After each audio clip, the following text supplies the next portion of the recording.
नमस्ते, मैं हूँ ज्योत्सना पाटनी। बहुत सारे लोगों से जब मेरी मुलाकात होती है, बात होती है, ख़ासकर योगा को लेकर, तो वो ये कहते हैं कि हम अपनी योगा की शुरुआत कैसे करें। मेरे ऑफिस में भी मेरे बहुत सारे कलीग्स हैं जो योगा शुरू करना चाहते हैं, लेकिन उनको ये समझ नहीं आ रहा है कि योगा शुरू कैसे करें।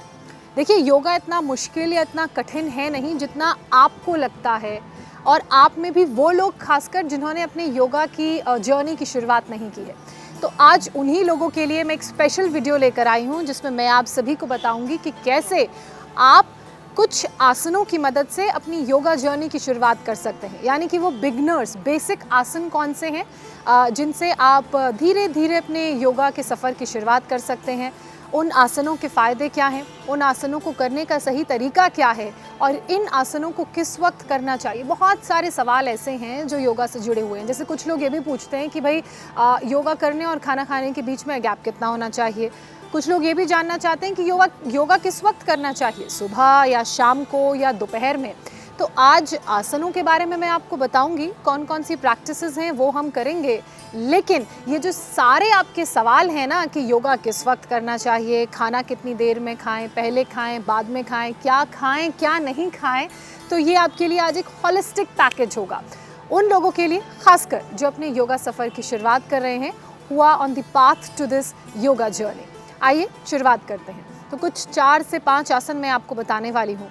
जो सबसे पहला आसन है, उसको करने के लिए आप सुखासन में बैठ जाइए। मुझे अर्ध पद्मासन में बैठना पसंद है, इसलिए मैं अक्सर ऐसे ही बैठती हूँ। लेकिन आप अगर योगा सफ़र की शुरुआत कर रहे हैं तो सुखासन में हर कोई बैठ सकता है। बस थोड़ा फ्लेक्सिबिलिटी का रेंज सबका अलग अलग होता है। जैसे मैं काफ़ी सालों से योगा कर रही हूँ तो मेरा फ्लेक्सिबिलिटी का रेंज इम्प्रूव हुआ है। लेकिन अगर आप पहली बार शुरुआत कर रहे हैं तो आपके घुटने ऐसे नीचे नहीं जाएंगे, आप इनिशियली ऐसे ही बैठ पाएंगे सुखासन में।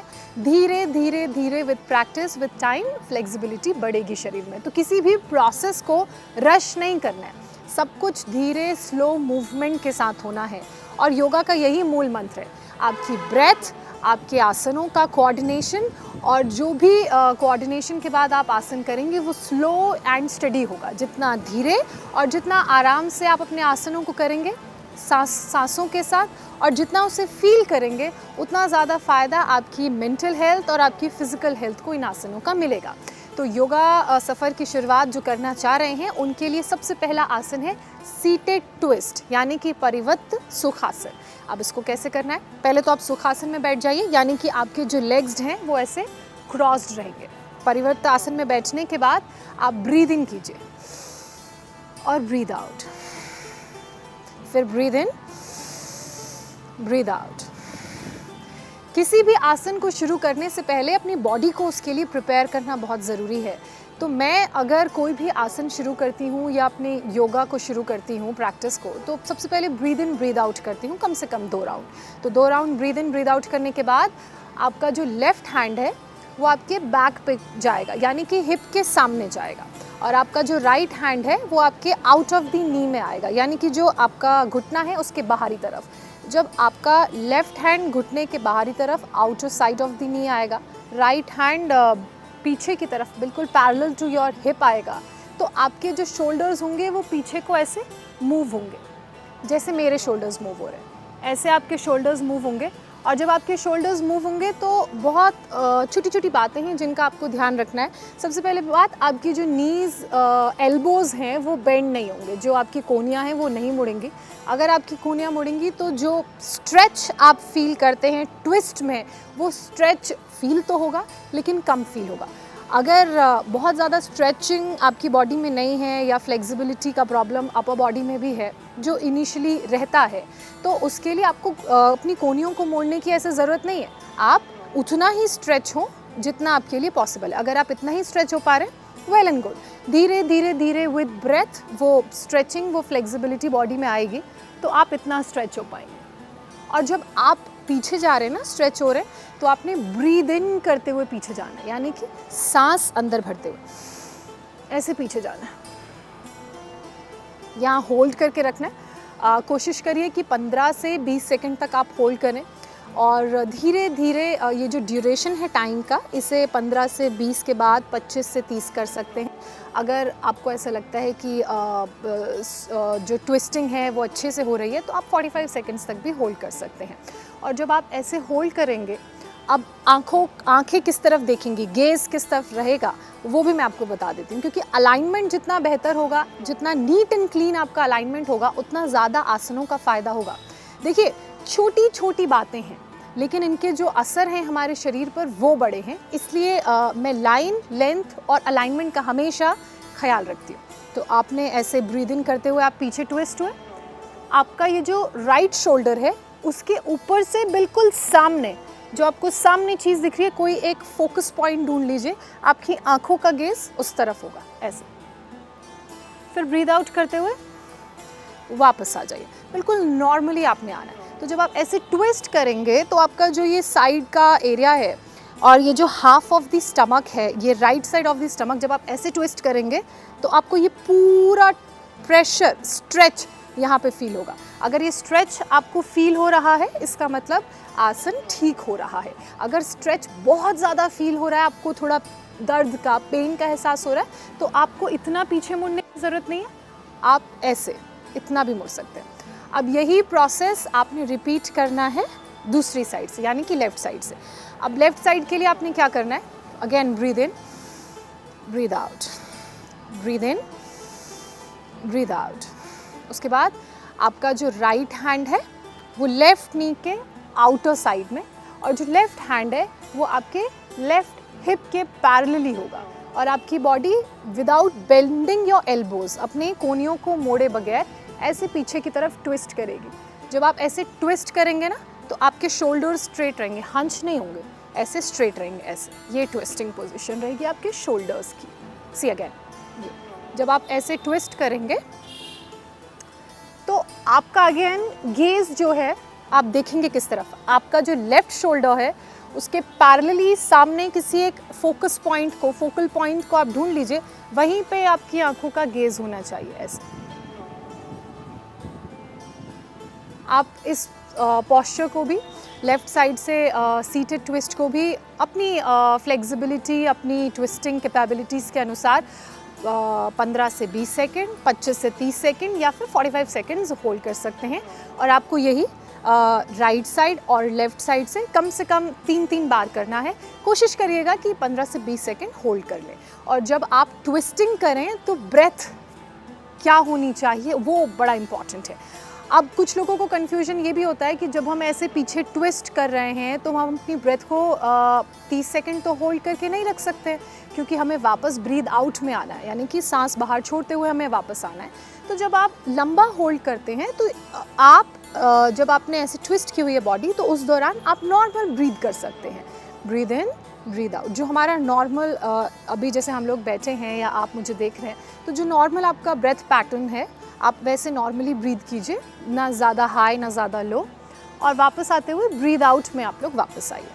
तो ये बिगनर्स के लिए पहला आसन है। अब दूसरा आसन कौन सा है वो भी देख लेते हैं, और उस आसन के फ़ायदे क्या हैं वो भी जान लेते हैं। दूसरा आसन है बटरफ्लाई पोज, यानी कि बद्धकोण आसन। बद्धकोण आसन करने के लिए सबसे पहले अपने लेग्स को अनक्रॉस कर लीजिए।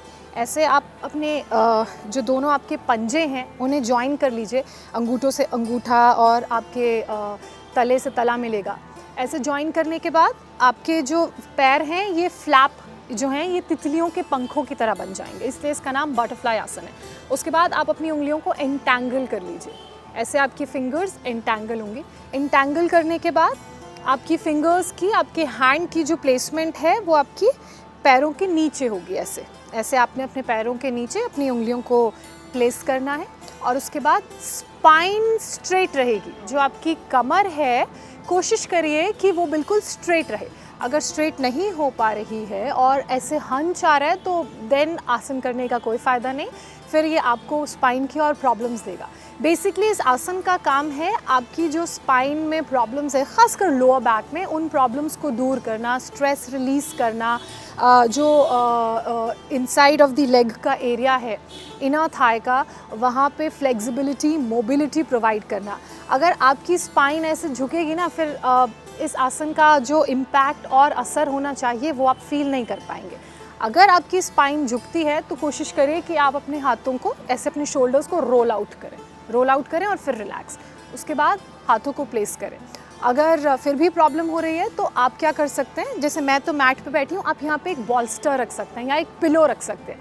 आप उस पिलो की एज पे बैठ जाइए, सो दैट जब वो हाइट आएगी ना तो पैर ऑटोमेटिकली आपके ऐसे ओपन होंगे और आपकी स्पाइन ऐसे स्ट्रेट होगी। उसके बाद धीरे धीरे आपने फ्लैप्स मूव करने हैं, यानी कि अपने दोनों ही पैरों को ऊपर नीचे मूव करना है। जैसे तितलियों के पंख आपने मूव करते हुए देखे होंगे, वैसे ही आपके जो दोनों पैर हैं वो ऐसे ऐसे मूव होंगे। अब जब आप आसन की शुरुआत कर रहे हैं या आप आसन कर रहे हैं तो उस वक्त आपको बिल्कुल भी ये नहीं सोचना है कि मुझे अपनी नीज़ को ऐसे फ्लोर से लगाना है, मुझे वो परफेक्ट वाली फ्लेक्सिबिलिटी चाहिए, क्योंकि flexibility is not a one day thing. Flexibility आने में साल लग जाते हैं, रेगुलर प्रैक्टिस लगती है और सबकी बॉडी अलग अलग बिहेव करती है, अलग अलग तरह से बनी होती है। हो सकता है कि आपकी लोअर बॉडी में फ्लेक्सिबिलिटी कम हो लेकिन अपर में ज़्यादा हो, या ये भी हो सकता है कि आपकी अपर में कम हो लोअर में ज़्यादा हो। तो आपको पहले ये फाइंड आउट करना पड़ेगा। फाइंड आउट करने के लिए आपको आसन रेगुलरली प्रैक्टिस करने पड़ेंगे।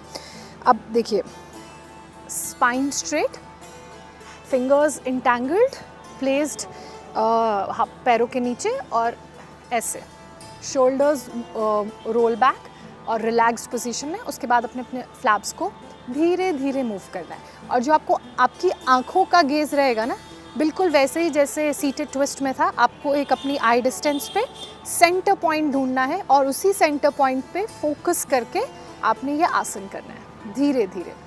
जब आप ये आसन रेगुलरली करेंगे तो जिन लोगों का पद्मासन नहीं लगता है उनका धीरे धीरे पद्मासन भी लगेगा। और वार्म अप के लिए भी ये बहुत अच्छा आसन है। जैसे अगर आप कोई पावर योगा पोस्चर में जाना चाहते हैं, खासकर पद्मासन या किसी दूसरे पोस्चर में, या आप हाफ स्प्लिट्स करना चाह रहे हैं या साइड स्प्लिट्स करना चाह रहे हैं या सेंटर स्प्लिट के लिए अपनी बॉडी को प्रिपेयर करना चाह रहे हैं, ये वो लोग जो एडवांस आसन करते हैं, तो उन आसनों की वार्म अप के लिए भी ये बटरफ्लाई पोज बहुत अच्छा है। कमर का दूध तो दर्द करता ही है और डाइजेशन के लिए भी ये आसन बहुत अच्छा है। तो ऐसे आपने नॉर्मल, आपका जो ब्रीद इन ब्रीद आउट रहेगा बिल्कुल नॉर्मल रहेगा। ज़्यादा आपने फास्ट या स्लो ब्रीद इन नहीं करना है, ना ही फास्ट स्लो ब्रीद आउट करना है। अब कुछ लोगों की फ्लेक्सिबिलिटी पैरों की कम होती है तो वो इतने भी पैर नहीं खोल पाते, तो आप यहाँ पे अपने दोनों ही पैरों के साइड में यहाँ पे ब्लॉक रख सकते हैं। योगा ब्लॉक्स आते हैं। ब्लॉक नहीं है तो आप बॉल्स्टर्स रख सकते हैं या कुशन्स या पिलोज रख सकते हैं, तो उससे भी आप धीरे धीरे आपके पैरों की जो फ्लेक्सिबिलिटी है वो आएगी, ये फ्लैप्स ज़्यादा खुलने लगेंगे। अब इसके बाद बात करते हैं तीसरे आसन की। People who wish to start the yoga journey, उनके लिए जो तीसरा आसन है वो है कैट एंड काउ पोज, यानी कि बिदला बिदला आसन। अब इस आसन को करने के लिए आपने क्या करना है वो मैं आपको बताऊंगी, लेकिन ये आसन क्या है उसके बारे में मैं आपको समझा देती हूँ। दरअसल कैट एंड काउ पोज दो आसनों का अमैलगमेशन है, यानी कि दो आसनों से मिलके बना है, कैट पोज और काउ पोज। इसमें जो हमारी बॉडी का शेप होता है वो बिल्कुल एनिमल की तरह होता है, इसलिए इन आसनों का नाम कैट एंड काउ पोज है। जब आप कैट पोज करेंगे तो आपका जो बॉडी का पोस्चर है, अगर आप ध्यान देंगे तो वो बिल्ली की तरह होगा। कुछ बिल्लियों में ऐसी एबिलिटीज़ होती हैं जो उनकी स्पाइन हेल्थ को बड़ा सपल रखती हैं, और आपने देखा होगा कि जो कैट्स होती हैं उनकी फ्लेक्सिबिलिटी भी बहुत अच्छी होती है, इसलिए इस आसन का नाम कैट आसन है। काउ पोज में क्या है, काउ पोज में जब आप गाय की बैक का शेप देखेंगे तो एक हंज आपको फील होगा, और उस शेप को आप जब आप करेंगे तो वो आप अपनी बॉडी में भी बिल्कुल वैसा सा ही शेप क्रिएट करेंगे अपनी बॉडी से इस पोस्चर में जाके, तो वो हो जाता है काउ पोज। अब कैट एंड काउ पोज कैसे करना है वो मैं आपको बताती हूँ। कैट एंड काउ पोज करने के लिए सबसे पहले आप पोस्चर में आ जाइए। पोस्चर आपका ऐसा रहेगा। अलाइनमेंट समझा देती हूँ। सबसे पहले आपके जो हैंड्स हैं, आपके जो पाम्स हैं वो आपके शोल्डर लाइन पे होंगे, बिल्कुल शोल्डर के नीचे आपके हैंड्स प्लेस्ड होंगे। आपके जो नीज़ हैं, घुटने हैं, वो आपके हिप के पैरेलल होंगे, बिल्कुल हिप के नीचे प्लेस्ड होंगे। आपके जो फीट्स हैं, पंजे जो हैं वो आउटवर्ड्स होंगे, this is inwards, this is outwards. पंजे आपके आउटवर्ड्स रिलैक्स्ड रहेंगे। और जब आप ऐसे पोस्चर में आ जाएंगे तो आपने पूरा जो प्रेशर है अपने घुटनों से और अपने हाथों से वो नीचे की तरफ डालना है, यानी कि आपके हाथ ज़मीन को पुश करेंगे ऐसे, तो आपका जो स्टांस है वो उतना होल्ड और उसका ग्रिप उतना अच्छा होगा। अब सबसे पहले हम करेंगे काउ पोज। काउ पोज करने के लिए आपने ब्रीद इन करना है। ब्रीद इन करते हुए आप ऐसे ऊपर की तरफ जाएंगे। दोबारा बताती हूँ, ब्रीद इन करते हुए आप ऐसे ऊपर जाएंगे। जब आप ऊपर की तरफ जाएंगे, जो आपका टमी है वो नीचे को पुश करेगा, आपकी जो टेल बोन है वो ऊपर को पुश करेगी, और आपके जो शोल्डर्स हैं वो बिल्कुल ऐसे इंगेज्ड रहेंगे, ऐसे। चेस्ट आउट, छाती बाहर की तरफ ऐसे निकली हुई होगी, और आप ब्रीद इन करते हुए इस पोस्चर में जाएंगे। I am starting again. Breathe in, chest out, shoulders engaged, back straight रहेगी, टेल बोन टग्ड और ऊपर की तरफ पुश करेगी। आपका जो बेली है, टमी का एरिया है, वो नीचे की तरफ पुश करेगा। अगर आप स्टार्ट कर रहे हैं, फ्लेक्सिबिलिटी कम है, तो गर्दन आपकी सीधी रहेगी, सामने आपका गेज रहेगा। अगर फ्लेक्सिबिलिटी ज़्यादा है तो आपका गेज ऊपर की तरफ रहेगा। This is cow pose, breathing करते हुए। अब ब्रीद आउट करते हुए आप कैट पोज में आएंगे, ऐसे। कैट पोज में आने के लिए सबसे पहले आपका यहाँ पे एक हंच बनेगा, ऐसे। आपका जो शोल्डर है वो राउंडेड हो जाएगा, ऐसे हंच बनेगा। उसके बाद जो आपका बेली है वो ऊपर को चला जाएगा, टेल बोन नीचे की तरफ पुश करेगा, बेली ऊपर की तरफ रिवर्स हो जाएगा, ऐसे। ब्रीद आउट, और आपका जो सर है वो नीचे आ जाएगा, ऐसे। फिर breathe in, cow pose, breathe out, cat pose. और जब आप नीचे की तरफ आएंगे ना, सबसे ज़्यादा प्रेशर आपको यहाँ पे फील होगा, और वो एक सर्कुलर जो मूवमेंट आपके शोल्डर्स में आएगा वो आपको नीचे की तरफ आते हुए, कैट पोज की तरफ आते हुए फील होगा। जितना अच्छा सर्कुलर मूवमेंट उतना अच्छा आपका पोस्चर। जब आप ये आसन करें तो एक और बात जिसका ख्याल रखने की ज़रूरत है वो ये कि जो आपका ब्रीदिंग है इस आसन में राइट होना चाहिए। ब्रीदिंग के साथ आप मिस्टेक नहीं कर सकते। जब आप काउ पोस्चर में जाएं, काउ पोज करें, तो ब्रीद इन करना है, सांस भरते हुए आपने ऊपर जाना है। और जब आप कैट पोज में आए तो आपने ब्रीद आउट करना है, सांस छोड़ते हुए आपने नीचे की तरफ आना है। अब इस आसन को सबसे अच्छा इसलिए भी माना जाता है क्योंकि ये सबसे बेहतर आसन है ब्रीदिंग टेक्निक सीखने का। यानी कि आसनों के साथ ब्रीदिंग टेक्निक को हम कैसे इम्प्लीमेंट कर सकते हैं, आसनों के साथ हमें अपनी ब्रेथ को कैसे मूव करना है, तो ये आसन वो बताता है। क्योंकि बहुत धीरे धीरे हम ऊपर और नीचे की तरफ आते हैं, तो उसी तरह से हमारा जो ब्रेथ का फ्लो है वो ऊपर और नीचे की तरफ रहेगा। जैसे हम कोई भी डांस करते हैं तो उसमें हम लोग फ्लो कैसा रहेगा, कोऑर्डिनेशन कैसा रहेगा, पैरों के, हाथों के मूवमेंट का, इस पोस्चर में वही है कि ब्रेथ और आसन में कोऑर्डिनेशन कैसा रहेगा, मूवमेंट कौन सा होगा, कब आपने ब्रीद इन करना है, कब आपने ब्रीद आउट करना है, कितनी देर के लिए आपने ब्रीद इन करना है, कितनी देर के लिए आपने ब्रीद आउट करना है, ये बताने के लिए, सिखाने के लिए ये आसन सबसे अच्छा है। देखिए, आपने बहुत सारे आसनों में जब आप उसे ऐसे जैसे हम सीटेड ट्विस्ट कर रहे थे, जब आप पीछे की तरफ अपनी बॉडी को मूव करके होल्ड करते हैं तब आप ब्रेथ होल्ड नहीं कर सकते, तब आपको नॉर्मल ब्रीदिंग ब्रीद आउट करना होता है। लेकिन जब आप ये वाला आसन करते हैं, जब आप धीरे से ऊपर की तरफ जाते हैं तो आप ब्रीद इन करते हैं, तो यानी कि you are playing with your breath, you are moving your body with your breath. और जब आप ऐसे ब्रीद आउट करते हैं, हंच बैक करते हैं, नीचे की तरफ आते हैं, तो आप कैट पोज में आ जाते हैं। तो यानी कि जो आपका मूवमेंट है वो ब्रेथ के हिसाब से, breathe out, breathe in, breathe out, breathe in. तो ये इस आसन के का सबसे बड़ा एडवांटेज ये है। अब इस आसन के बाकी फ़ायदों की बात करें तो ये आसन आपके मेरुदंड के लिए, यानी कि आपकी स्पाइन के लिए, आपकी बैकबोन के लिए बहुत अच्छा है। पूरी बैकबोन का मूवमेंट इसमें होता है, और जब वो मूवमेंट होता है, आपकी जो बैकबोन है वो आपके ब्रेथ के साथ, आपके पोस्चर के मूवमेंट के साथ मूव करती है, तो वो आपकी स्पाइन को सपल रखती है, हेल्दी रखती है। और जो भी पूरे दिन भर की थकान ऑफिस में होती है, या कई बार हम लोग बहुत वेट महसूस करते हैं, स्कैपुलाज में, लोअर बैक में पेन होता है, तो उस वेट को रिलीज़ करती है, उस प्रेशर को रिलीज़ करती है, उस पेन को दूर करती है। इसलिए इस आसन को रेगुलरली करना चाहिए, और साथ ही बहुत आसान आसन है, तो आप इसे अपनी रेगुलर प्रैक्टिस में भी, या फिर बिगनर भी हैं तो भी इसे अपनी प्रैक्टिस में शामिल कर सकते हैं। अब बात करते हैं अगले आसन की। तो जो अगला आसन है उसके लिए मुझे अपनी सीट पर खड़ा होना पड़ेगा। लेकिन उस आसन की शुरुआत करने से पहले मैं उसके कुछ फ़ायदे आपको बता देती हूँ। हम करेंगे vrikshasana, tree pose. Tree pose हमारे लोअर हिप से लेग्स तक के लिए बहुत हेल्दी है। स्ट्रक्चरल बैलेंस के लिए ये आसन बहुत हेल्दी है। आपके लेग्स में कितनी स्ट्रेंथ है उसे चेक करने के लिए और वो स्ट्रेंथ बिल्ड करने के लिए, बैलेंस के लिए, कंसंट्रेशन के लिए और डाइजेशन के लिए ये आसन बहुत अच्छा है। तो आइए आसन की शुरुआत करते हैं। मैं करने जा रही हूँ वृक्षासन, ट्री पोज। बिल्कुल वैसा ट्री जैसा आपको अपने घर के आसपास नज़र आता होगा या मेरे राइट साइड भी नज़र आ रहा होगा। अब इस आसन को करने के लिए आप बहुत ही काम हो जाइए। आपके दिमाग में जो भी टेंशन है वो निकाल दीजिए, क्योंकि सोचते रहेंगे तो बैलेंस होगा नहीं, पोस्चर बैलेंस नहीं कर पाएंगे। अब जब आप बहुत ही काम, बहुत ही रिलैक्स्ड हैं, सारी टेंशन से आप फ्री हैं, जो आपको योगाभ्यास करते हुए होनी भी नहीं चाहिए किसी तरह की टेंशन, उसके बाद आप शोल्डर डिस्टेंस पे अपने पैरों को खोल लीजिए और जो आपका राइट पैर है उसको रेज़ कीजिए। रेज़ करके आपके जो राइट पैर का फीट है उसे लेफ़्ट शिन पे प्लेस कर दीजिए। जैसे बिल्कुल वैसे प्लेस करना है जैसे मैंने प्लेस किया। थोड़ा सा इनिशियली बैलेंस में प्रॉब्लम आएगी। जब धीरे धीरे आपका बैलेंस बनने लगे तो धीरे धीरे से आप अपने पैर को ऊपर ले जाइए और इसे इनर थाई, अपने लेफ़्ट लेग की इनर थाई पर प्लेस कर दीजिए।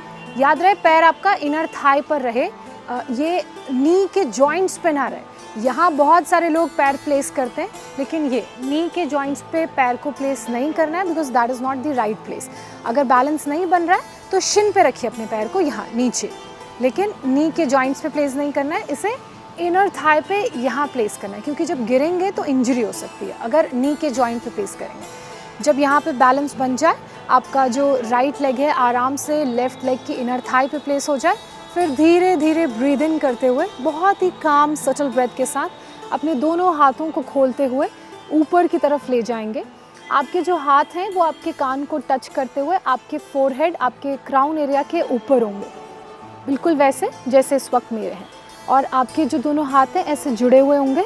आप अपने अंगूठों को इंटैंगल कर सकते हैं, सिर्फ अंगूठों को, और उसके बाद आपके हाथ ऐसे ऊपर जुड़े हुए होंगे और आपने होल्ड करना है इस आसन को 10 से 15 सेकंड, 15 से 20 सेकंड, 20 से 25 सेकंड, और अगर बैलेंस अच्छा है तो आप इसे 45 सेकंड तक भी होल्ड कर सकते हैं। जब आप इस आसन को होल्ड करेंगे ना तो आपका जो ब्रेथ है बिल्कुल नॉर्मल रहेगा। आपको अपने ब्रेथ को रश नहीं करना है। एक बार फिर से बताती हूँ। पहले आपके पैर शिन पे प्लेस्ड होंगे।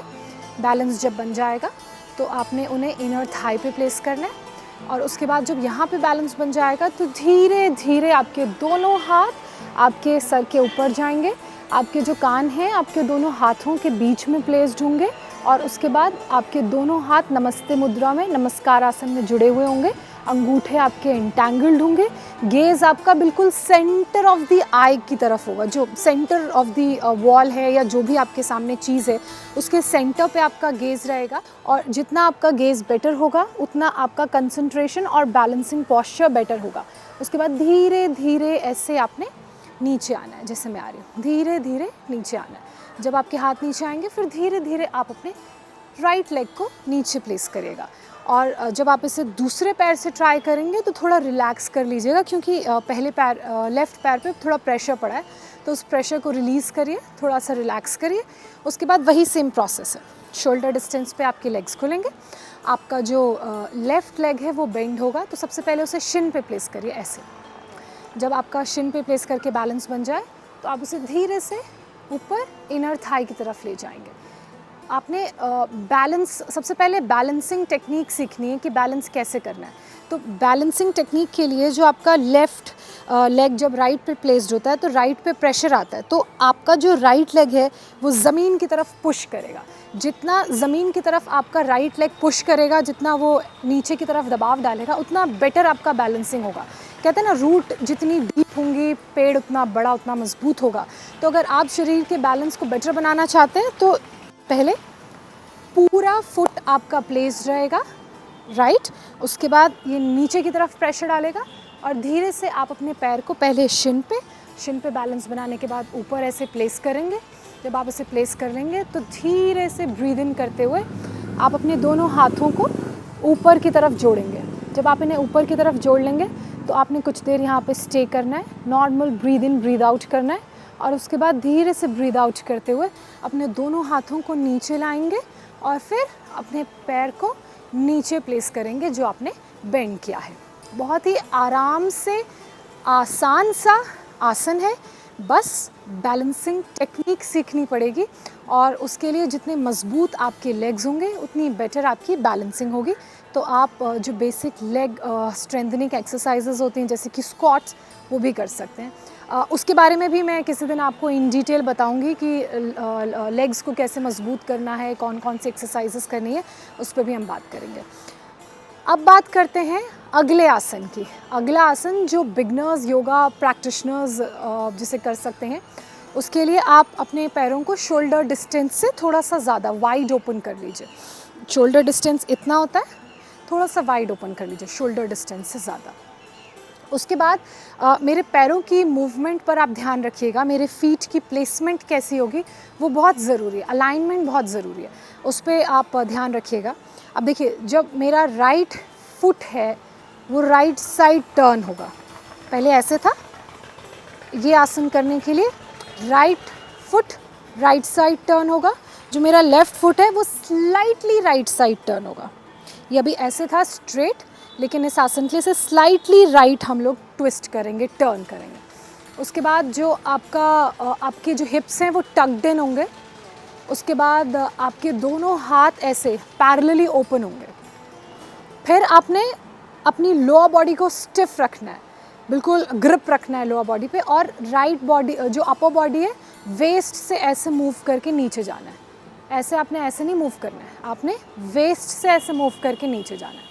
सी again, right foot right side, left foot slightly right, hips tucked in, हाथ दोनों शोल्डर डिस्टेंस पे ओपन रहेंगे और अपनी लोअर बॉडी को स्टेबल रखते हुए कमर से मूव करना है, कमर से नीचे आपने ऐसे बेंड करना है, ऐसे। ये है ट्रायंगल पोज, त्रिकोण आसन। अगर बहुत ज़्यादा यहाँ पे फ्लेक्सिबिलिटी नहीं है तो आप शिन को पकड़ सकते हैं, अपना हाथ शिन पे प्लेस कर सकते हैं। अगर फ्लेक्सिबिलिटी है, कंफर्टेबल हैं, नीचे की तरफ गिर नहीं रहे हैं, बैलेंस भी बन रहा है, तो धीरे धीरे आप नीचे आइए, अपने फीट्स पकड़िए, पंजे पकड़ें और दूसरा हाथ ऊपर की तरफ रहेगा। जब आप ये आसन करेंगे ना, आपको अपनी बॉडी को राइट साइड टर्न करना है, क्योंकि पैर हमारे दोनों राइट साइड हैं और हमने अपनी बॉडी को ट्विस्ट करते हुए त्रिकोण आसन में जाना है। जब आप ये आसन करेंगे ना तो कुछ गलतियाँ ऑटोमेटिकली, क्योंकि आपको आसन की टेक्निकलिटीज़ नहीं मालूम है, तो कुछ गलतियाँ आप ऑटोमेटिकली करेंगे। तो जो सबसे पहली गलती है वो ये कि जब आप अपने राइट फुट को राइट साइड टर्न करेंगे, लेफ़्ट फुट को स्लाइटली राइट साइड टर्न करेंगे, तो आपकी बॉडी भी राइट साइड टर्न होगी। ये नहीं करना है, बॉडी राइट साइड टर्न नहीं होगी, बॉडी स्ट्रेट रहेगी। बॉडी जब स्ट्रेट रहेगी तभी त्रिकोण आसन जो है वो नीट आएगा, पॉस्चर क्लीन होगा और उसके फ़ायदे जो हैं और जो स्ट्रेच है वो आप महसूस कर पाएंगे। बॉडी स्ट्रेट रखनी है, हाथ ऐसे पैरेलली खुले हुए, कमर के ऊपर से नीचे की तरफ बेंड करेंगे। फ्लेक्सिबिलिटी ज़्यादा नहीं है तो शिन पकड़ सकते हैं, फ्लेक्सिबिलिटी है तो आपने नीचे अपने फुट को पकड़ना है। और जब आप नीचे अपने फुट को पकड़ेंगे तो जो आपके शोल्डर्स हैं वो आउटवर्ड्स रहेंगे। आउटवर्ड्स मतलब ऐसे ऐसे हंच बैक नहीं करेंगे, ऐसे आउटवर्ड्स रहेंगे। आपके जो हाथ हैं वो स्ट्रेट रहेंगे, आपका जो गेज़ है वो ऊपर की तरफ रहेगा। आपने अपने लेफ़्ट हैंड को देखना है जो ऊपर की तरफ है, बिल्कुल ऐसे स्ट्रेट। आपकी एल्बोज़ मुड़ी हुई नहीं होंगे, आपके घुटने मुड़े हुए नहीं होंगे और आपका गेज़ ऊपर की तरफ होगा। फिर धीरे से ऐसे ऊपर वापस आना है। यही प्रोसेस हम दूसरी तरफ से भी रिपीट करेंगे। Left foot left side, right foot slightly left, shoulders straight, hands open parallel to shoulders. उसके बाद हिप से हम नीचे की तरफ ट्विस्ट करेंगे, बॉडी जो है ऊपर की तरफ रहेगी, शोल्डर्स ओपन रहेंगे। इनिशियली फ्लेक्सिबिलिटी कम है, शिन होल्ड कर सकते हैं। धीरे धीरे आपने अपने फुट की तरफ जाना है और उसके बाद पॉस्चर आपका ये रहेगा।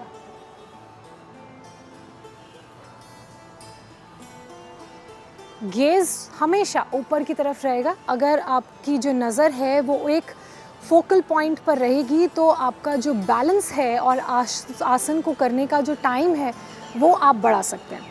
एक और बात का जो ध्यान रखने की ज़रूरत है इस आसन को करते हुए वो ये कि आपने ना ही अपनी एल्बोज़ को, कोहनियों को, ना ही अपने घुटनों को बेंड करना है, दोनों स्ट्रेट रहेंगे। अगर आप नीचे ज़्यादा नहीं जा पा रहे हैं दैट इज़ एब्सोल्युटली फाइन। आप अगर नीचे टच नहीं कर पा रहे हैं अपने फुट को तो कोई दिक्कत नहीं है, धीरे धीरे फ्लेक्सिबिलिटी आएगी, लेकिन आपने अपनी एल्बोज़ और अपनी नी जॉइंट्स को फोल्ड करके किसी भी आसन में नीचे की तरफ टच नहीं करना है। उससे फिर क्या होगा कि आप गलत पॉस्चर जब सीखेंगे तो फिर आप कभी उसे करेक्ट करने में आपको बड़ी दिक्कत होगी। जो बैड हैबिट्स होती हैं उन्हें छूटने में बड़ा टाइम लगता है ना, वैसे गलत पॉस्चर जब सीखेंगे तो सही पॉस्चर सीखने में फिर आप पीछे रह जाएंगे और उस पॉस्चर को फिर करेक्ट ही करते रह जाएंगे। तो जब भी आप अपने योगाभ्यास की या किसी भी आसन को करने की शुरुआत कर रहे हैं तो कोशिश करिए कि आप सही पॉस्चर सीखें। कम नीचे की तरफ जाइए, कम बेंड हो, लेकिन अपना पॉस्चर बिल्कुल अलाइनमेंट और पॉस्चर नीट एंड क्लीन रखें। जो लाइन और लेंथ बोलते हैं ना किसी भी आसन में, वो आपकी नीट एंड क्लीन होनी चाहिए, तभी वो दिखने में भी अच्छा लगेगा और दिखने से ज़्यादा अच्छा वो आपको फील अच्छा कराएगा, स्ट्रेच अच्छा होगा। तो ये वो सारे आसन हैं जो किसी भी बिगनर को योगा की अगर वो शुरुआत करना चाह रहा है तो करनी चाहिए। और धीरे धीरे अगर आप ये 4-5 आसन भी कर लेंगे, 5 आसनों का सेट मैंने आपको बताया है, तो आपको उसके फ़ायदे और कैसे वो आपकी बॉडी में फ्लेक्सिबिलिटी को, बैलेंस को, स्ट्रेंथ को इम्प्रूव कर रहा है आप ख़ुद फील करेंगे। इस तरह के मैं और वीडियोज़ लेकर आऊँगी जिसमें मैं आपको बताऊँगी कि आप और कौन कौन से योगा अभ्यास कर सकते हैं और योगा अभ्यास से कैसे आप अपनी शरीर की अलग अलग बीमारियों को दूर भगा सकते हैं। लेकिन उसके लिए आपको हमारे अगले वीडियो का इंतज़ार करना पड़ेगा और उसके लिए लगातार बने रहिए, देखते रहिए इंडिया टीवी लाइव। नमस्कार, थैंक यू।